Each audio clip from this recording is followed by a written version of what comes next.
faith stories. My now wife Chelsea was like, "Hey, you're coming to church with me on Sunday," and I was like, "All right, I've been looking at the Bible. Let's do this." Fishing memories.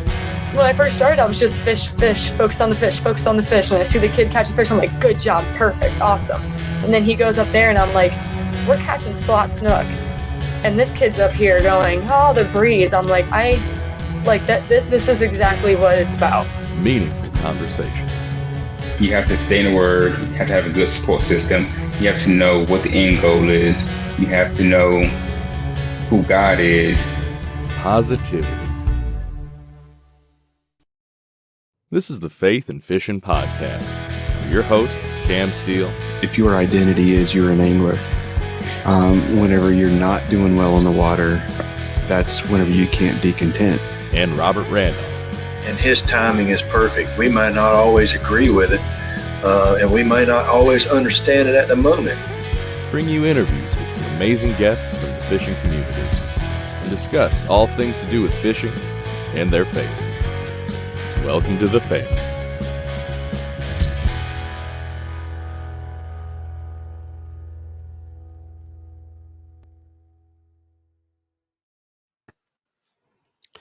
Hey y'all, welcome back to the Faith and Fishing Podcast. I'm Cam. Hey, and I'm Robert. And welcome to Season 5 of the Faith and Fishing Podcast.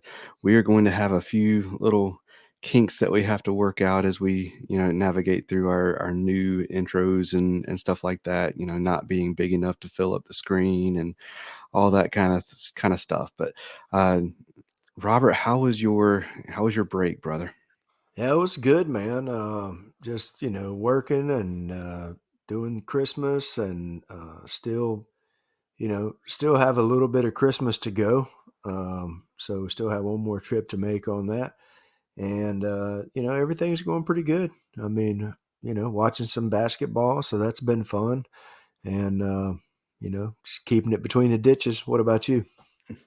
It was good. I depleted my introvert battery pretty good. But we have completed all of the Christmas with all the extended family and everything. We had a good time, and I had fun kind of working on new videos and stuff like that for this season. I kind of took it upon myself to do all of the work in the off season this time, because Robert is going to be picking up a lot of the slack and doing a lot of the show by himself in the middle of the year come this summer, because we have baby number 2 on the way, due end of May. So excited about that, and glad to have a co-host this time. So hopefully we can keep the ball rolling. But did you get a chance to do any fishing over the break?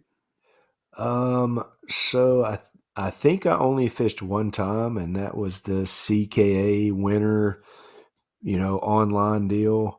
And I'm pretty sure that I didn't even get a bite. And if I did get a bite, it was very subtle.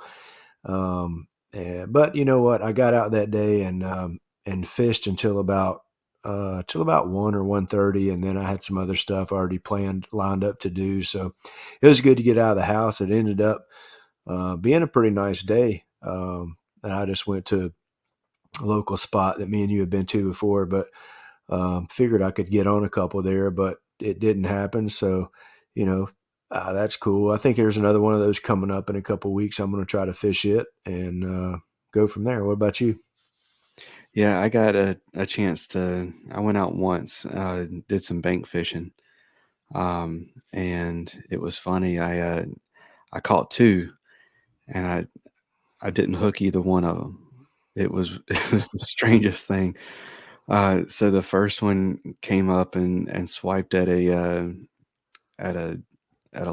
lipless crankbait, a little straight king red eye shad, and I lipped it and pulled it up and looked down, and it had it in its crushing plates in the back of its mouth, but neither treble hook was in it. I was able to just reach down and pull it straight out of its mouth with no issue at all. It was crazy.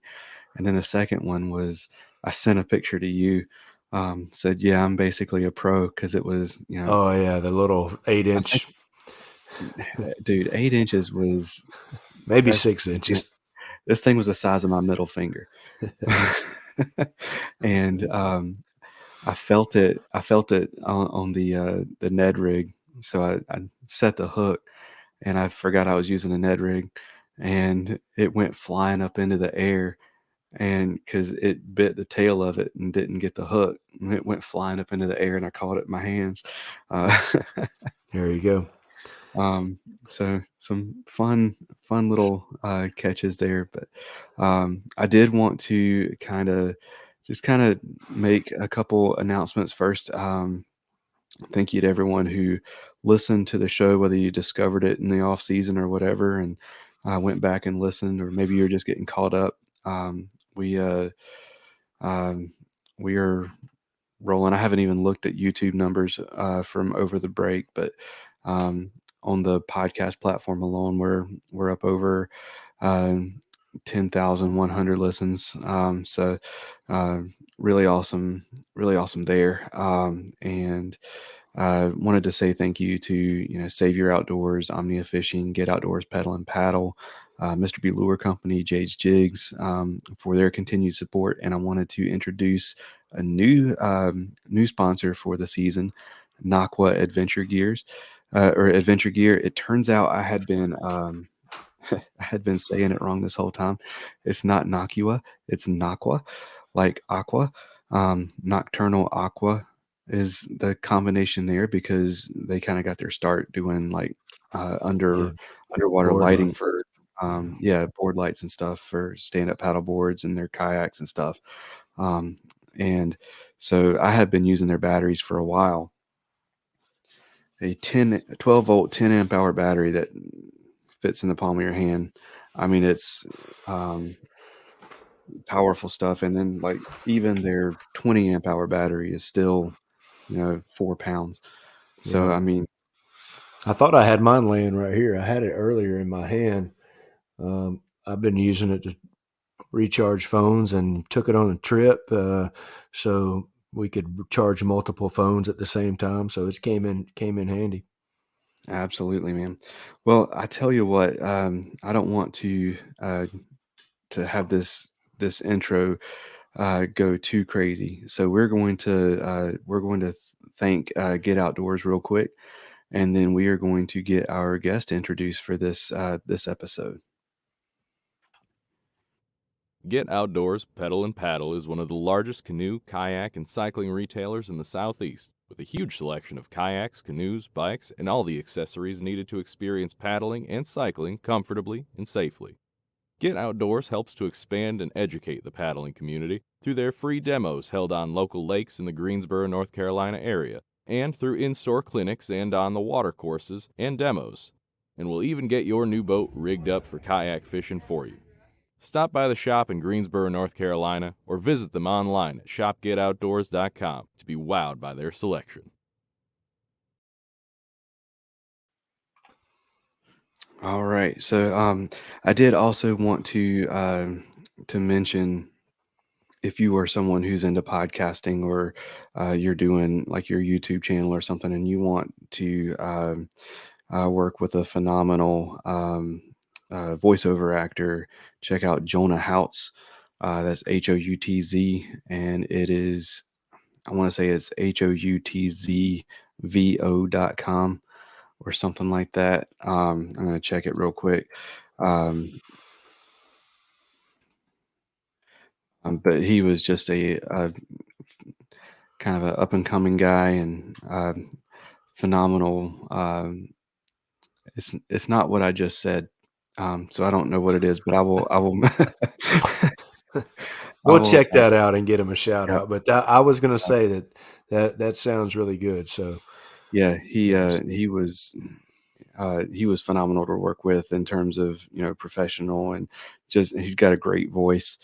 So I feel like I've got a decent voice for that kind of thing too, but I didn't want it to sound like me. And even when I'm trying not to make it sound like me, like It I still can sounds tell it like you. sounds like me, even if Yeah. somebody else can't, and that bugs me. So Um, so yeah, big shout out to Jonah Houts there. And you can also go to voices.com and search Jonah Houts there.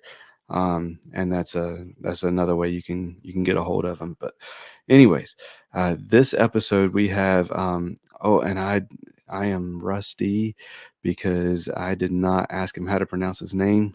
So I'm going to hopefully not butcher it here. We've got Hunter Baughman on. Or Bowman, or he's gonna set us straight whenever he gets in here. But something that a lot of people don't know about me, at least whenever they first look at me, is that I have partial paralysis in my left hand, and I was born that way. Never was able to move certain joints in my fingers and stuff. I don't even have creases there because I've never been able to move them, like the creases that you have in your hands, like.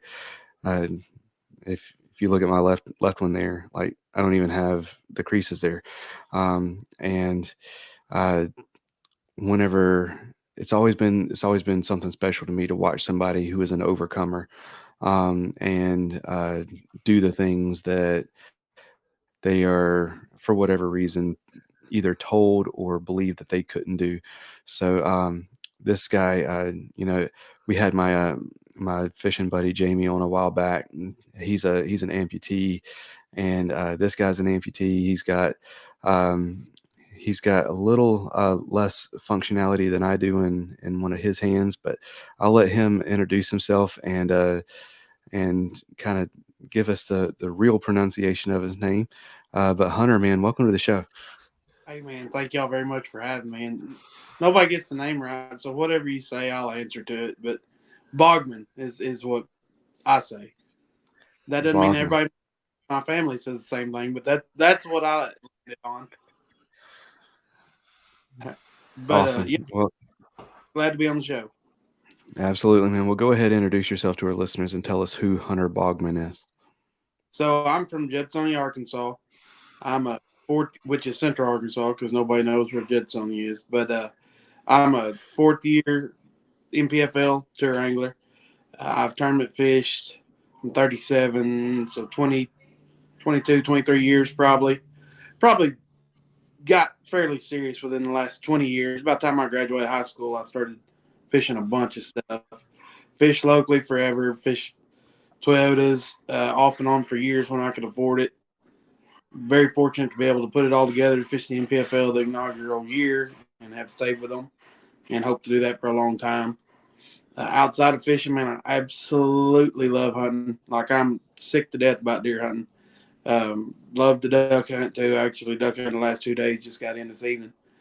Got a wife, Andrea, two kids, Kinley and Cassidy, 2.5 and 1. Man, that's church, family, and hunting and fishing. That's hunter's life, man. That's all I do. Awesome. Well, I don't know that we've ever had anybody on from the NPFLs, so we may have some of our listeners aren't into tournament fishing. Some of them are they're saltwater guys. They don't really pay any attention to the bass side of things. So let us know what the NPFL is and kind of how you got into that. So the NPFL is National Professional Fishing League. It's a national level, is what it says, national level fishing tour, similar to the Bass Elites or the Major League Fishing Bass Pro Tour or their invitationals.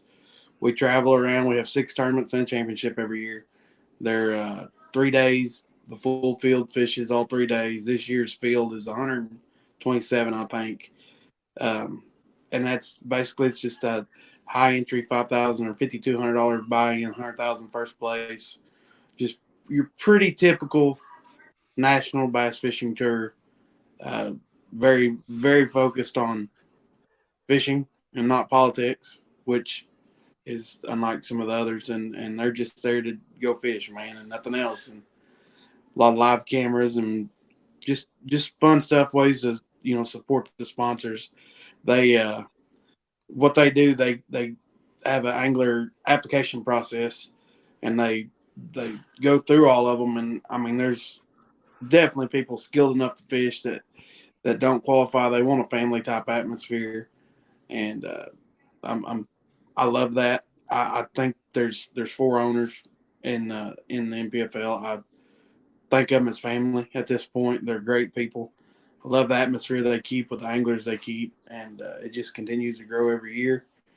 And man, I love it. It's good stuff. That's awesome. Hunter, hang on just a second, man. Okay. And so for those of you that don't know, NPFL, I'll throw this in there. You know, if you like watching MLF, you like watching the elites, and you haven't checked out the NPFL, you need to go check it out because just to give you a little sample, towards the end of last year, they partnered with, and I'm not sure if they're partnering with the same people in 24 or not, but I believe the name of the video company and TV broadcast was Fix TV.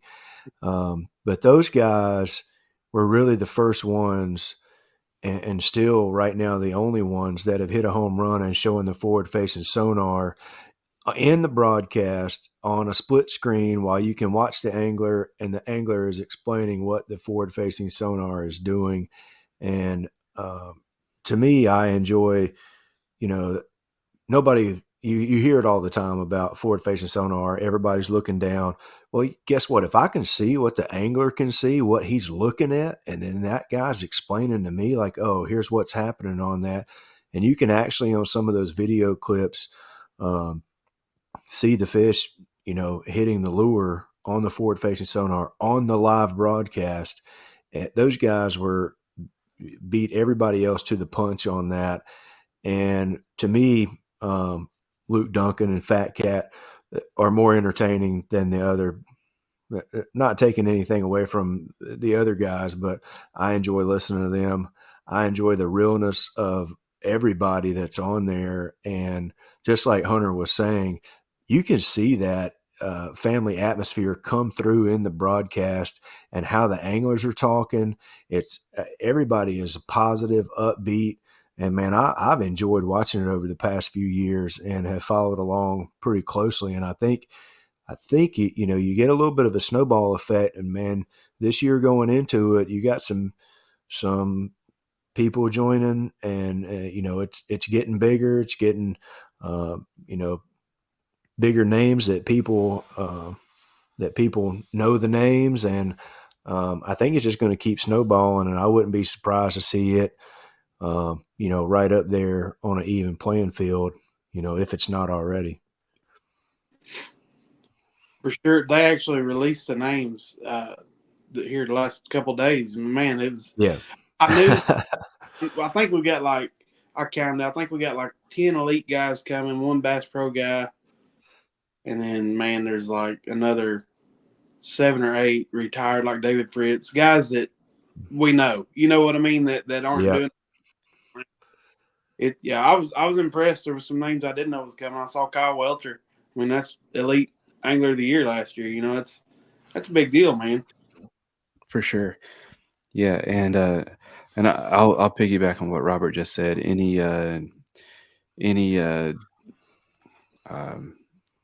bass tournament that's going to be televised, if you're going to have someone like Fat Cat Newton being your commentator, you're going to be in good shape. It's like the difference between watching a basketball game where Charles Barkley is a commentator versus Marv Alberts. It's nothing against Marv, but you're just going to have a lot more fun when Barkley is commentating. Man, I agree. I knew who Luke was through his podcast and stuff, but I didn't have a clue who Fat Cat was. And when I got accepted to the field, it was almost a year ahead of time when I knew I was going to fish. And when they announced Fat Cat, I'm like, who is that? And I watched some of his videos, and I was like, what are we doing? I thought this was supposed to be serious. I love Fat Cat, the man. But, and I've watched Fat Cat be able to change who he is and not have to be a crazy guy anymore. And he's so good at what he does. and he was good at being that person too. But now he's B. He's not Fat K. They just call him B a lot of time. And he's done really good, man. Yeah, it's been fun to watch that transformation, and it's been fun. I like to follow him, and I think he's a good dude. So it's a good spot for him. For sure. Absolutely. Well, let's get back to talking about Hunter a little bit. So kind of give us your background. How'd you get into fishing, and what made you decide to get into the tournament side of things? So, as you hit on a little bit, I'm an amputee below both knees. I've got no fingers on my left hand, partial fingers on my right hand. And growing up, that's just, I grew up in an outdoor family. That's what we did. And we didn't, like, my dad never fished a tournament. It was, whatever we caught. If it was a brim or if it was a 8-pound bass, it was dinner. That's just how my family was. But I grew up doing the hunting and fishing thing. Excuse me, I'm still getting over the flu. But I'm so competitive. Like I always tell everybody, if we play rock, paper, scissors, I want to win. Like I don't want you to ever win if I'm against you in anything. Like, and I can love you to death, but I want to win at everything I do. And I wore artificial legs, so I was 13 or 14. I played soccer and basketball through junior high, and I wasn't competitive. Like that's not, I was not at the level I wanted to be competitive at it at all. And I don't even know. I really don't. I'm not that dude that watched. I remember watching Bill dance my whole life, but like Bassmasters, I'm not the guy that was 6 years old watching Bassmasters. Like I didn't know what tournament was, but whatever reason, right around 13 or 14, I decided I wanted to fish a big bass tournament in Arkansas on the Arkansas River. And all we had was a flat bottom, 14-foot flat bottom with 8 oars. And I talked to a local boat company that we knew into letting us borrow a boat or sponsor a boat for the tournament. And talked my dad into taking me this tournament. And we got our teeth kicked in like it was terrible. But I enjoyed it so much. I was like, I want to do this again because it fired that competitive itch. And I had a small metal bass boat before I had a truck. I'd like call people, be like, hey, you got to come get me. We're going fishing. And I just kind of kept doing it and fished a lot of local stuff. And for, probably 3 or 4 years, like I never cut a check. Fished with my cousin a ton. He's still my team partner today when I'm home. But we didn't do real good. And then we fished that same big bass tournament. I may have still been in high school, probably was. And fished this big bass tournament, and we won the pool we were in, won $4,500. And then like a month later, we went and fished a championship for something different and won like $1,000. For a teenager, that was a lot of money. It's like, oh yeah, I want to do this now, And I really started working on it. I was fortunate. My family owned a couple grocery stores, and I worked for them. I could make my schedule. So, I was always free on Friday and Saturday, so I could practice and fish. And I started fishing some BFLs, a lot of local team stuff. And it just kind of grew. And I experienced more and more success. And there came a point somewhere, early 20s probably, I'm like, at that point I was like, man, I'd really like to do this. Like, do it. But there came a point where I'd had enough success. I'm like, I might be able to actually do this. Like, no, I'm a firm believer nobody can do it without sponsors. But I was starting to learn that end of it. And I felt like the skill was getting there where I was still getting beat a bunch, but I was winning, like it wasn't near as hard to go to the boat ramp and leave with money, and I was like, man, I kept building it. It was just slow and so expensive to do. And I'd fish back then. There were ever starts, and then there were coasters and Toyota series. But I'd fish a division, or I think the first year I fished like 2. I couldn't afford to go to the last one. I didn't go, and then it took me like 2 years fishing locally to make enough money to be able to go fish again. I fished a whole year of them, and I made checks in the first 2. And I think I might fish the next year. Then I took like 2 more years off and fished everything I could at home to put back money to go fish. I just kept doing that, and I'd get up to that level, that regional level, and it just, man, for anybody that ever wants to tournament fish, like you got to have as you grow with it, you got to have your ducks in a row, because I've been there. I'll never forget one of those times I was at Lake of the Ozarks. It was fall, and Man, I didn't have no money. I may already been married. I've been married 10 years now. I may already been married. But yeah, I know I was. 'Cause I remember telling my wife, I mean, it's like, I need to make a check. And the last day of practice, my cranking battery went out. I had to go buy a new cranking battery that I couldn't afford. And then I ended up fishing close because I didn't really want to spend the fuel to go to the fish I found because I'd spent the money on the cranking battery. And I came home and I put the boat up and I'm like, if I can't afford to spend $500 a day in fuel, I'm not ever traveling again. I'll fish at home. I can catch enough fish to pay for my trip at least at home. And it took me, I took 2 or 3 years off. That I didn't do nothing but fish locally. I had a boat I was trying to sell like 600 hours on it. Nobody'd buy it. I was scared to put more hours on it and blow it up. It was out of warranty. I had a little metal river boat. I ended up spending the entire like a year or two fishing out of this river boat at home team stuff with a $50,000 bass cat sitting in the shop because I didn't want to put any more hours on it. Finally got it sold. And man, in 2019, I kind of got my feet back under me and started doing, being able to go fish some more and really worked on that sponsor game hard and bought a new boat. And it just, if I wanted to do it at a national level 10 years ago, but I could never do it. But at that, 21 is when the NPFL started. It kind of just coincided to where I was finally to the point I felt like I could swing that. I had the sponsor backing to help. I'd won a Mr. Bass of Arkansas here, which is like a BFL type tournament, but it's been around for like 50 years in Arkansas. It's a draw type tournament. Every professional name you've ever heard of come out of Arkansas has won one of these. They're very prestigious. Won one of those. Actually, Bassmasters shared the story on their page and Boat US, and that kind of let my name start getting out there a little bit. And man, it's just I finally put together, and I've grown a lot of the sponsorship part of it in the last 4 years through the NPFL. Very, very fortunate, blessed, really. The first NPFL was on Eufaula, Alabama, and I had a terrible, terrible, terrible, terrible practice. In the last 2 hours of the last day of practice, it was like Southern Alabama, almost, well, half the lakes in Georgia. It's middle of March. It's 80 degrees every day, and the fish are just going to the bank.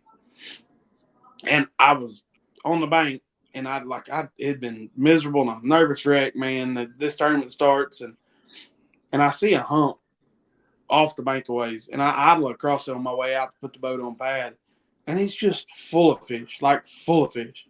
I spin around and throw out there, and my bait never hits the bottom. I catch a 5-pounder. I'm like, oh, dang. So then I get to looking at my map, and I'm like, there's one. I run over there, and I drop the trolling motor. The bait never hits the bottom, 4-pounder. I do that 3 more times. I've got like 20 pounds. I'm like, all right, this may be good, And my buddy, that Paul Browning, I ran with him first 2 years in NPFL. He ended up telling the guys at the NPFL that I was going to catch him, which is like the biggest jinx ever, and I was ready to kill him. But they stuck a camera in my boat, and I didn't realize then because I was a nervous wreck that I had a live camera on day one. But the entire fishing world was watching the NPFL day one alive, and I had that camera, and I actually ended up in the top 10 after day one and caught them and got to catch them on live.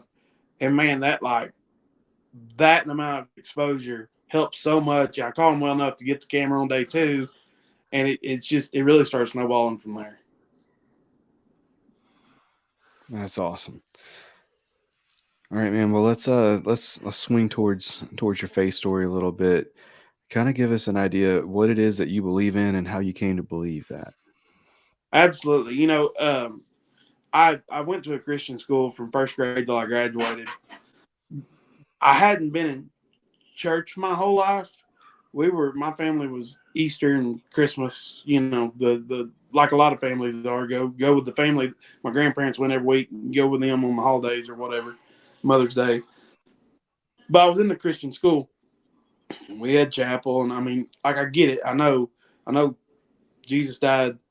And if we believe that and give our life to him, then we're going to heaven. Like, that's obviously the Christian belief. Like, I knew that. I did papers on it, like the whole deal. But and I didn't mind going to church. I had nothing against it. It just, my dad worked so hard growing up that he was off Saturday and Sunday, and Sunday morning, Saturday. And that's the day we were able to go hunt or fish or whatever. And a lot of times, I remember when I was real young, he was working nights, and like he'd get off on Sunday morning or Saturday morning, and he'd take me fishing for 3 or 4 hours, come home, sleep, and do it again, But so that was kind of my faith, and I became a Christian at 7, and I do some public speaking. I always tell everybody this, like it's absolutely great when your kid. I can't wait till my kids are able to do it, but when they give their life to God, but it's almost generic, and I don't mean that in a bad way, but especially somebody that grows up around it at that 6, 7, 8 years old. I don't even know really how old, but I was in that age.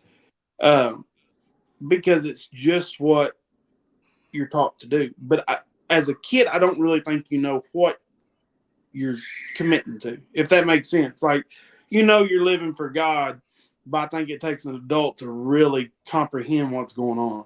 So I've been a Christian since young.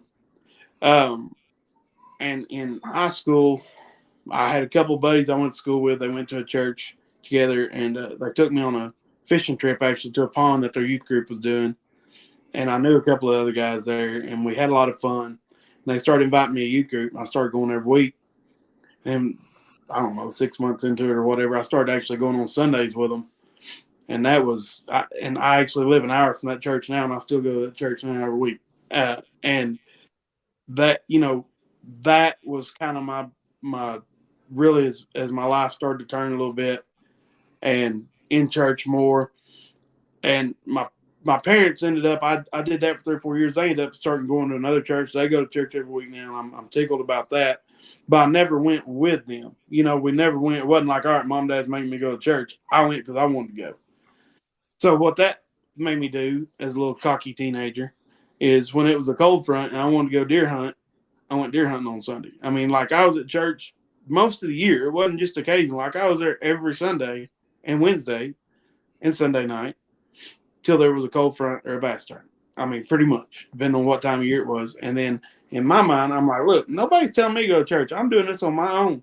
So if I don't want to go to church, who cares? I'll go next week, And I'll never forget, I was at a Bass Nation state tournament on Lake Hamilton. I had a co-angler with me, and I didn't know him. And we had talked about everything through the day. And we talked a little bit about faith. And it was opening day of muzzleloading season, and it was cold, and it was clear. I don't know if y'all hunt, but like I said, I'm sick about deer hunting. And it was like the day to be deer hunting, and it was opening day, and I was fishing, and I wasn't catching them. And I was pretty ill about the fact that I was not in a deer stand, and there's gunshots going off. I'm like, man. And it was a Saturday. It was day 2. Like, the writing was on the wall. Day 1 wasn't good. We knew how this was going to go down. It wasn't like I'm just trying to get done fishing. If I hadn't had the co-angler, I wouldn't even have been there. But I said, man, I know one thing. When I get home tonight, boats in the shop, 4-wheelers on the truck, I'm going to Deerwoods in the morning. He said, you're not going to church? I said, no. He said, don't you think you should go to church? And I'm like, man, in my head, I'm like, dude, hush. Like, what? Is it any of your business? Go away. Just fish. And I said, yeah, I probably should, and I will next week. But tomorrow, if you didn't hear me, I'm going to Deerwoods. And he said something again. I'm like, whatever. And like, I mean, I wasn't ever rude about it, but in my head, I'm like, please quit. And so the next day I go deer hunt, don't do any good. And the next week it's a cold front, and I go deer hunt, I don't do any good. And there was a Sunday there, and I was like, I ought to hunt. I'm like, I think I'll go to church. I went to church, and 2 days later, I killed like the biggest deer I've ever killed, or a big deer. And that's like a lot of people, it's not that obvious, right? But I'm kind of stupid sometimes, so it needs to be that obvious. So God's like, hey, stupid, look, if you'll put me first, I promise you, I will take care of everything you want. Not what you need, but I'll take care of your wants, And that was my turning point. That was my point where I'm like, let's give this a shot, see if this works. And that was it did. I mean, it was so obvious. And that's why I tell people when I go speak at different youth groups and church deals, I'm like, it's not always that obvious, but it's that true. Regardless, it's that true. And if you will put him first, it tells you in the Bible that he will fulfill your wildest dreams. From that point forward, like the next year, I won the Mr. Bass of Arkansas tournament. Who cares? I've killed some good deer, but my hunting was better. My fishing just started. I mean, it just continuously got better every year. And from that point forward, I made it a point to tell people about Jesus first, and then worry about fishing. And He is taking care of it. And that's what's so cool to me about my story, because the dude in the chair with no feet and one hand, three fingers, like, I'm not supposed to be fishing, period, much less at the level I'm fishing at and being successful. I mean, this past year I had 2 top 10s in the NPFL. I made the championship. I don't tell you that to brag. I tell you that because I shouldn't be able to do it. Like, God is the only reason I can do that. And I get to travel over the country, and my job is to catch fish and go tell people about Jesus. That's what I do. I mean, those are the 2 things I do. And it's because of Him letting me fulfill my dreams and tell more people about Him. And it just grows, and it's awesome. Awesome. I mean, it overwhelms me. Absolutely. And what was it that clicked and it was like, my story means something to somebody and I need to share it? I've always wanted to be just like, a matter of fact, I think the boat, yes, one of the deals Bass did, it said just normal or something of that nature. That was the title of it. Like, I've always just wanted to be normal. Like, if I meet you going in a building, I don't want you to go out of your way to hold the door. Like, I just want to be a normal dude. But I know I'm not, right? And it's there. Even though I want to be, I'm not. And that's why I tell everybody, I'll see somebody and they'll be like, hey, I met somebody new you, and they'll tell me a name. I'm like, I don't remember them, but they're probably not legless. I mean, they probably remember me because I'm the only legless guy that was at the tournament that day. I mean, it just sticks out. And it's a story that can be shared so easily and so obvious. I mean, it's anybody gets it. I can go talk to middle schoolers and tell it to them in a way they get it, because the dude in the chair is catching fish. And of course, every time I do question and answer, they want to know how much money I make. And I was fortunate enough to win a Toyota series a couple years ago, and you can tell them that I won 40,000 at one time, and they're like, "Oh my gosh, he's won $5 million." But, but it's such an obvious story that clicks with kids and adults, and it's so easy to tell. And it's not. I mean, I've never been trained to be a public speaker. I've never had one class ever about it. I didn't make it through college. I dropped out. But it's so easy because it's my story. I don't have to have notes. I don't have to fake any. Like, it's the story I know, because well, I tell everybody, I hope y'all enjoy hunting and fishing. That's what we're going to talk about. That's what I tell them every time I start one. And it's just so easy that it clicks for everybody. I want people to rewind and listen to that again. He doesn't have any formal training or anything, but it's easy because it's his story. Share your story. That's what this podcast is all about. Share your story, because there's somebody out there who needs to hear it. Yeah. I'm sorry, I cut you off. What were you saying? No, I just say everybody has a story. Like, you don't have to go to seminary. Everybody's got a story. And that's all people want to hear is your story. Absolutely. And like with Timothy, we have a lot of people who come up here and they're like, I don't really have a story. I just always believed. It's like, that's your story. Like, yeah, there are other people out there who have just always believed, and they need to know that it's okay not to have that Damascus Road experience, that the people who, they were on the brink of death because of alcohol poisoning and stuff, they are looking at you like, man, I wish I had been that way the whole time. Like, they're looking at you like, I wish that were my story. And you're over here like, I wish that was my story, that I had this big thing. But yeah, share your story, because there's somebody out there who needs to hear it. For sure. Well, we've got a couple questions that we always like to ask everybody. Okay. And first, what fishing story or memory means the most to you?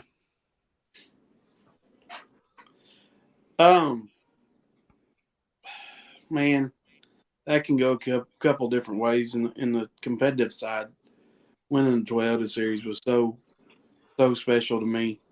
Um, it there were things said by people I consider heroes that just blew my mind. That they said, that was the biggest.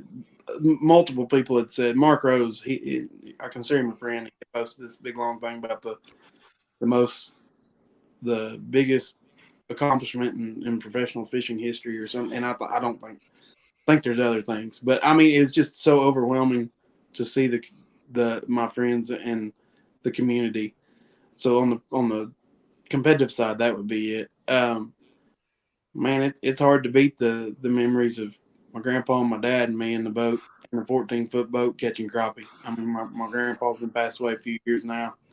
Wish I'd go fishing with him again, And my dad and I get to fish a few times a year, but hard to beat those for just memories.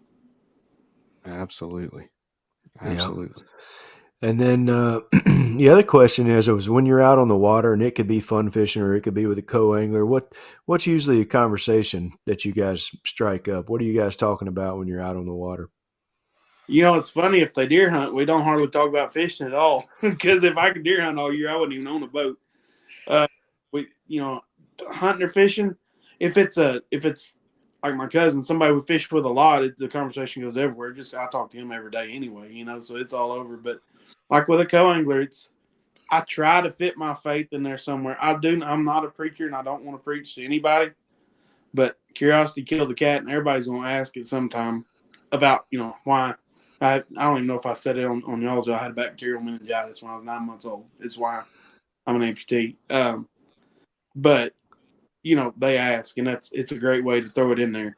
Yeah. Absolutely. All right, man. Well, we are getting ready to dive into our What's Your Favorite segment. It's pretty self explanatory. I'm just going to ask you your favorite in a few different categories. So we are going to get that started now. It's time for What's Your Favorite, powered by Nakwa Adventure Gear. Power that fits in the palm of your hand.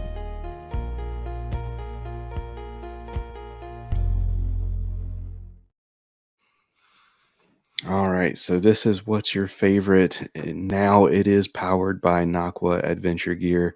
Go to nakwa.com. That's NOCQUA.com, and you can check out they've got their power bank, their USB charger. You can check out their batteries, their lights, all that good stuff. And if you are on the fence about whether or not you want um, to try out Nakwa, use or go and email info@nakwa.com and ask for Heidi and let her know that Faith and Fishing podcast sent you, and just kind of see what happens from there. But we are excited to be working with them, and excited to see what that brings. But anyways, so what's your favorite? We're going to get it started with what is your favorite scripture? I can do anything through Christ who gives me strength. Awesome.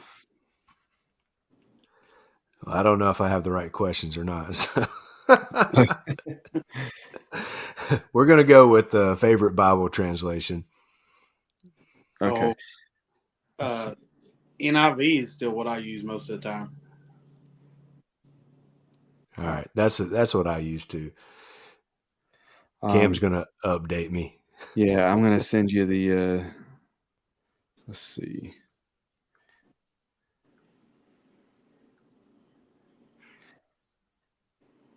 Yeah, I got them somewhere. Anyways, while we are waiting, Sorry, roll with it. Your favorite story from the Bible. Favorite story from the Bible. When the paralyzed man was healed and his friends lowered him through the roof because I've got a group of friends that's unlike any other. That's awesome. Yeah. That's a really good one. I love that one too. So we're going to switch it up and go with a fishing one. What's your favorite fish to catch? Smallmouth, probably. Yeah. They're little in Arkansas, but I like going north. It's fun. Yeah. Absolutely. They're number one on my bucket list. I still haven't caught one yet. Really? Really, yeah. Here in Eastern North Carolina, it's a drive to get to them, and Yeah. I'm not good at deep water stuff. So whenever I do find them, I'm not. I need to go to a river and target them where I'm a little bit more in my comfort zone.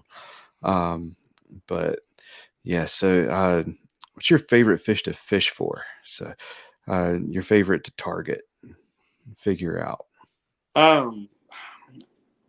I guess a shallow water largemouth's hard to beat. A frog, swim jig, something like that. I mean, that I like catching smallmouth when it comes to a tournament. I try to avoid it as much as I can because I'm not real good at it sometimes. But yeah, I mean, I grew up on the Arkansas River, so current related grass, frog, jig, buzzbait, stuff like that. Yeah. I So dig what it. about favorite fish to eat? Crappie. Yeah, I knew that was coming. I Y'all heard you call mention. y'all call them crappie out there, don't you? So, Yeah. well, I'm from around Nashville, Tennessee, so we call them crappie. Out here, they call them crappie, though. Yeah, Yeah, yeah. My buddy. CRAPPIE, crappy. it's still crappie. Yeah, unless you go to Louisiana, it's Sac-A-Lait. That's right. There you go. That's right. I'll also accept paper mouth. Uh, all right. So this is one of those questions that I always like to follow up with, but it's a stupid question in this scenario. How do you like your crappie cooked? Oh man, fried. Only way, man. Absolutely. Absolutely. All right. So your favorite fishing snack? Uh, um, Uncrustables. Y'all know what that is? Oh yeah. Yeah, because I'm too lazy to make my own peanut butter and jelly sandwiches before I leave, so I can buy those in a box and throw it in the boat. There you go. Yeah. I can't remember who else it was, but we've had somebody else on that said that was their go-to. Yeah, you Yeah, can't beat those. You just throw them in there, and I mean, you can get them smashed. It doesn't matter. They're still good. It doesn't matter. Doesn't matter it's all how good till you you go. get them for like a week, then they're kind of nasty.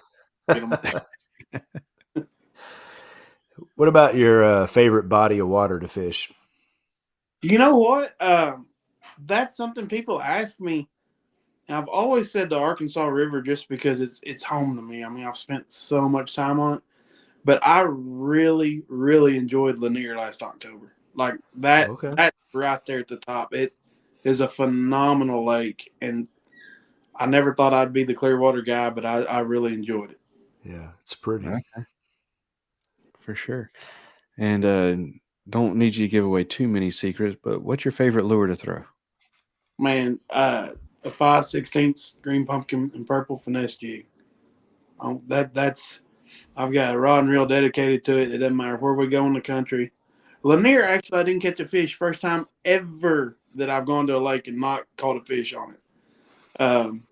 But it's a bait I've made a lot of money with. I've got a lot of confidence with, and I carry it everywhere I go. Like it is one of the rods on the deck every time I put the boat in the water. Absolutely. I'm not a finesse guy, and I'm not a jig guy, but I do love a finesse jig. Uh, they they've bailed me out of a lot of tough days for They sure. just fit, man. Yeah. And what about your favorite time of year? What's the favorite time of year to fish? Hot. Just just this Arkansas River. A lot of stuff will blow out in the spring, and we just fish when it's hot around here. I feel like I don't like it when it's cold because I'm a little bit of a weenie, but I feel like when it's hot that some people get burned out. And I mean, I'm so used to. I fish about 45 local tournaments a year, when I'm home. So we fish all summer long in 100 degrees, and I like it hot and tough. There you go. I hear you. All right, man. Well, we are going to start wrapping things up. Thank you so much for coming on the show and sharing your story with us. Let's go ahead and have you, you know, let us know where to find you, social media, website, all that good stuff. If somebody wants to just follow your adventures, or they want to see how you're doing on your next tournament, or somebody wants to book you for have you come out and speak at their church or something like that, kind of, let us know how listeners can find you. So the best way, the easiest way, because nobody can spell my last name, is go to Hunter Fishes, FISHES, hunterfishes.com. And just from there, I've got all the links to all my social on there. You can go, all my sponsors are linked on there. You can go wherever you want from there. If you just want to jump on, I'm on TikTok, Facebook, Instagram, YouTube, Hunter Baughman, Baughman, fishing on all of them. You want to go to, that's what you can type in. Absolutely. And what is coming up next for Hunter Baughman? Man, we start at, where are we going? Logan Martin in Alabama on Coosa River in about 3 weeks. I'm a little bit panicked. The boat and truck aren't wrapped.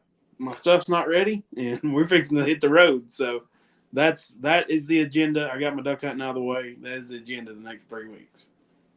Absolutely. So whenever this airs, that means in 2 weeks he's going to be heading that way. So, all right, and want to give you an open floor to shout out sponsors and supporters. Anybody you want to say thank you to, the floor is yours. Absolutely. Diaz Scrap Metal is my title. Couldn't do it without them. Brazalo Custom Lures, Horizon Track Marine, Red River Outdoors, Grubs, Bar and Grill. There's I've got a list. I actually put up a post on Facebook the other day. I have the exact same list as last year. I don't have to reorder jerseys. It's very thankful to have the ones that are behind me. They support me and my beliefs. And I'm glad to have all of them. They know who they are. I mean, just glad to have them. Absolutely. All right, man. Well, again, thank you so much for coming on the show. And we appreciate you being here, man. Hey, thank Yes, y'all sir. so much. I've had a blast. Appreciate it. All right. Well, Robert, what were your thoughts on this episode? I love overcomers. Like those are my people. Those are the guys that I just gravitate towards. So, Yeah, I mean, what a awesome show. But the reason it was an awesome show is because it's an awesome story, and I remember when he won the Toyota Series, and all the attention and stuff that drew, and I mean, I was one of the ones that's like, I mean, how in the world? I mean, so I had to look up on video and watch and see. I mean, man, he's doing the deal, and it's no dog and pony show. I mean, he's out there doing it just like everybody else is, and it's amazing to see.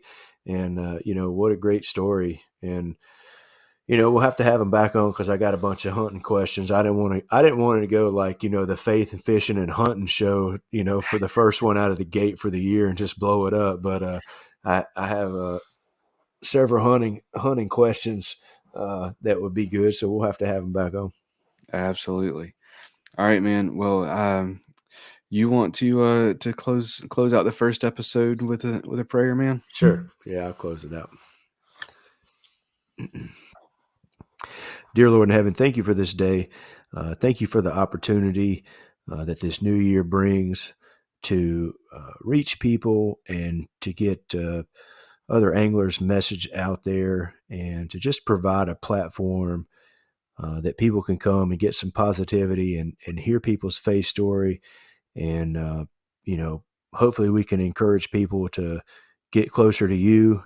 And please watch over everybody that's starting the new fishing seasons, tournament seasons coming up. Let them travel safely, and let our actions and their actions bring everybody closer to you. In Jesus Christ's name we pray. Amen. Amen. All right. Well, that is going to do it for this first episode of season 5. Y'all take care, and God bless. Awesome.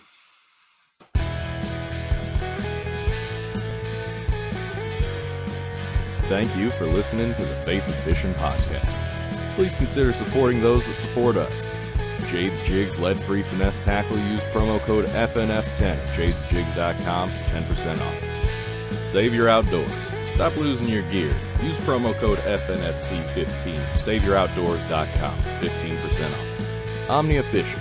Check out Premium, Premium Pro, and their Ambassador program. Use promo code FNF10 for 10% off at omniafishing.com. And if it's your first order, use promo code FNF15 for 15% instead.